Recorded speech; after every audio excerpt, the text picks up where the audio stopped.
Hello friends, welcome to my YouTube channel common kitchen tips. ഇന്ന് നമുക്ക് ഒരു ലഞ്ചിന് കുട്ടികൾക്ക് കൊടുത്തയക്കാൻ നമുക്കൊരു റൈസ് തയ്യാറാക്കിയാലോ. സ്കൂളൊക്കെ തുറന്നല്ലോ, നമുക്ക് പെട്ടെന്ന് എങ്ങനെ നമുക്ക് ലഞ്ച് ബോക്സ് തയ്യാറാക്കാൻ നോക്കാം. ഇത് നമുക്ക് ബസുമതി റൈസാണ്. ഒരു 15 മിനിറ്റ് ഒന്ന് കുതിർത്ത് വയ്ക്കാം. നമുക്കൊന്നിട്ട് വെള്ളം ഒഴിച്ച് നല്ലപോലെ വേവിച്ചെടുക്കാം. കുറച്ച് ഉപ്പും ചേർത്ത് കുറച്ച് ഓയിലും ചേർത്ത് നമുക്ക് അരിയൊന്ന് വേവിച്ചെടുക്കാം. കുട്ടികൾക്ക് ലഞ്ചിന് ഇങ്ങനത്തെയുള്ള റൈസൊക്കെ കൊടുത്തയക്കുകയാണെങ്കിൽ അവർക്ക് വളരെ ഇഷ്ടമായിരിക്കും കഴിക്കാൻ. നമുക്ക് എളുപ്പവുമാണ്, കുറേ വെജിറ്റബിളും കഴിക്കാൻ പറ്റും കുട്ടികൾക്ക്. നമുക്കിത് തിളച്ച് വന്നിട്ടുണ്ട്. വെള്ളം ചേർത്ത് നല്ലപോലെ കുറച്ച് ഉപ്പും ചേർത്ത് നല്ലപോലെ തിളച്ച് വെന്ത് വരണം. ഒരുപാട് വെന്ത് പോവാതെ നമ്മൾ പെട്ടെന്ന് ഇടയ്ക്കിടയ്ക്ക് നോക്കി നമുക്ക് വാർത്തെടുക്കാം. ഇപ്പോൾ കുറച്ചും കൂടെ വെന്ത് വന്നിട്ടുണ്ട്. നമുക്കിനി അത് ഊറ്റിയെടുക്കാം. ഒരുപാട് വെന്ത് പോയാൽ അത് ഉടഞ്ഞു പോകും. അപ്പോൾ പാകമായിട്ടുണ്ട്. നമുക്കിനി അത് ഊറ്റിയെടുക്കാം. നമ്മൾ റൈസ് ഇവിടെ ഊറ്റിയെടുത്തിട്ടുണ്ട്. നമുക്കിനി വെയിറ്റ് ഇവിടെ കട്ട് ചെയ്തെടുക്കാം.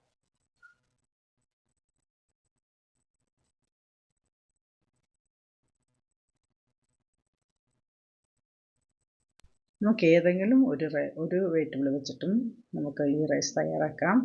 ക്യാരറ്റോ, ബീൻസ്, ക്യാപ്സിക്കം, കോളിഫ്ലവർ, ക്യാബേജ്. ഇന്ന് നമ്മളിവിടെ എടുത്തിരിക്കുന്നത് കുറച്ച് ബീൻസും നമുക്ക് കുറച്ച് ക്യാപ്സിക്കവും ക്യാരറ്റുമാണ്. നമുക്ക് കുറച്ച് 2-3 പച്ചമുളകും ചേർക്കാം. നമുക്ക് കുറച്ച് ബട്ടർ ചേർത്തിട്ട് നമുക്ക് വെളുത്തുള്ളി മാത്രം വഴറ്റിയെടുത്താൽ മതിയാവും. ഇഞ്ചി ഇതിന് ചേർക്കേണ്ട ആവശ്യമില്ല. അപ്പം ബട്ടർ ഒന്ന് ഉരുകി വരുമ്പോൾ നമുക്ക് 5-6 കഷ്ണം വെളുത്തുള്ളിയും കൂടെ ചേർക്കാം. നല്ലപോലെ മൂത്ത് വന്നിട്ടുണ്ട്.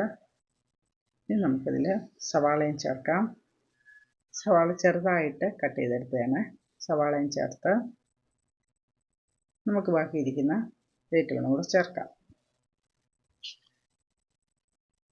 ബീട്രൂട്ടും ക്യാരറ്റും ഒക്കെ കഴിക്കാത്തവർക്ക് ക്യാരറ്റ് വെച്ച് തനിയെ ചേർക്കാം.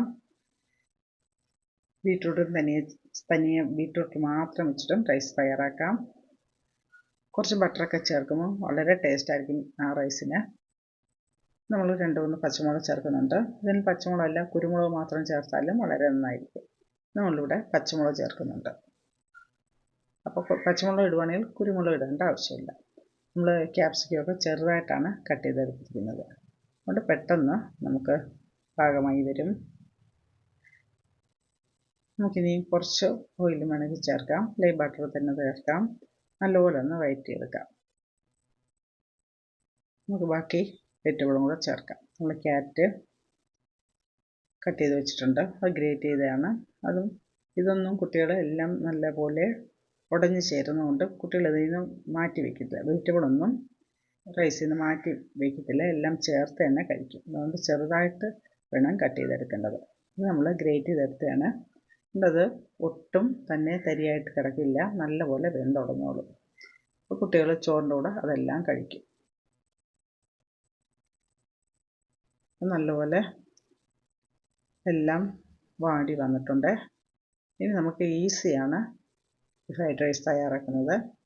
നമുക്കിനി നമ്മുടെ റൈസും കൂടെ ചേർക്കാം.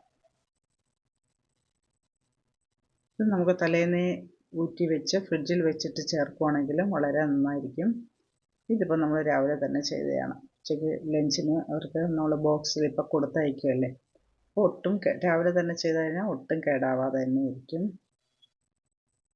നമ്മൾ ആവശ്യമുള്ള റൈസും ചേർത്ത് നല്ലപോലെ ഇളക്കിയെടുക്കാം. നമുക്ക് വേണമെന്നുണ്ടെങ്കിൽ കുറച്ച് കുരുമുളക് പൊടിയും കൂടെ ചേർക്കാം. കുട്ടികൾക്കായതുകൊണ്ട് നമ്മൾ പച്ചമുളക് ചേർത്തിട്ടുണ്ട്. അതിൻ്റെ എരി ഉണ്ടായതുകൊണ്ട് നമ്മൾ കുരുമുളക് ചേർക്കുന്നില്ല. ഈ ഫ്രൈഡ് റൈസൊക്കെ തയ്യാറാക്കാൻ നമുക്ക് എളുപ്പമാണ്. കുട്ടികൾക്ക് ഓരോ വെറൈറ്റി ആയിട്ട് ഓരോ വെജിറ്റബിൾ വെച്ചിട്ട് നമുക്ക് ചെയ്ത് കൊടുക്കാം. നമുക്ക് മല്ലിയിലയും പുതിനയിലയും ഉണ്ടെങ്കിൽ ചേർക്കാം. സെലറി ഉണ്ടെങ്കിൽ അതും ചേർക്കാം. അപ്പോൾ നമ്മളിവിടെ മല്ലിയില മാത്രമേ ഇന്നുണ്ടായിരുന്നുള്ളൂ. അതും ചേർത്ത് അങ്ങനെ ഇന്നത്തെ ലഞ്ച് ബോക്സ് ഇവിടെ തയ്യാറായിട്ടുണ്ട്. നിങ്ങൾക്കിത് ഇഷ്ടമായിട്ടുണ്ടെങ്കിൽ നിങ്ങൾ ലൈക്ക് ചെയ്യുക, കമൻറ്റ് ചെയ്യുക, ഷെയർ ചെയ്യുക, സബ്സ്ക്രൈബ് ചെയ്യുക. വീഡിയോ സ്കിപ്പ് ചെയ്യാതെ കാണാൻ ശ്രമിക്കുക. സബ്സ്ക്രൈബ് ചെയ്യാതെ കണ്ടവർ ദയവായി സബ്സ്ക്രൈബ് ചെയ്യുന്നതിനെ സപ്പോർട്ട് ചെയ്യുക. നിങ്ങൾ ആ ബെല്ലൈക്കൺ ഒന്ന് എനേബിൾ ചെയ്യുക. ഓൾ എന്ന ഓപ്ഷൻ കൊടുക്കുക. എന്നാലേ ഞാൻ ഇടുന്ന വീഡിയോയുടെ നോട്ടിഫിക്കേഷൻ നിങ്ങൾക്ക് വരികയുള്ളൂ. മറ്റൊരു വീഡിയോയുമായിട്ട് വീണ്ടും വരാം. Thank you.